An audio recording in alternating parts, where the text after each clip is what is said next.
អរគុណច្រើនសម្រាប់ការចាប់អារម្មណ៍ promotion ថ្មីរបស់ Barry Williams យើងនឹងមានអតិថិជនជាច្រើនខ្លះមែនទែននៅក្នុងខែមេសាគាត់ចាប់អារម្មណ៍ promotion ថ្មីរបស់ Barry Williams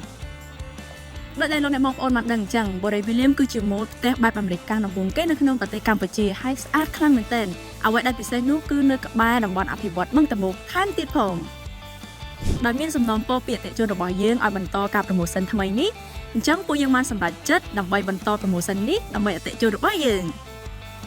សម្រាប់លោកអ្នកបងប្អូនធ្វើការសម្រាប់ចិត្តទិញផ្ទះពីឥឡូវនេះទៅលោកអ្នកបងប្អូននឹងទទួលបានការបង់ប្រាក់ងាយស្រួលខ្លាំងមែនទែននៅក្នុងឆ្នាំទី1មិនមានការបង់ប្រាក់ឆ្នាំទី2លោកអ្នកបងប្អូនទទួលបានអត្រាការប្រាក់ទាបខ្លាំងមែនទែនគឺ 4.5% ក្នុងឆ្នាំទី2និងលោកអ្នកបងប្អូនអាចកម្ចីបានរហូតដល់រយៈពេល30ឆ្នាំជាមួយនឹងធនាគារដៃគូរបស់យើងពិសេសមួយទៀតលោកអ្នកបងប្អូនយើងនឹងផ្ដល់ប្លង់រឹង 100% ជូនទៅកាន់លោកអ្នកបងប្អូនថែមទៀតផងប្រញាប់ឡើងលោកអ្នកបងប្អូនទីតាំងល្អមុខផ្ទះស្អាតតម្លៃល្អលក្ខខណ្ឌល្អរងចាំលោកអ្នកបងប្អូនជួបគ្នាឆាប់ៗនៅ Barry Williams ជម្រាបលា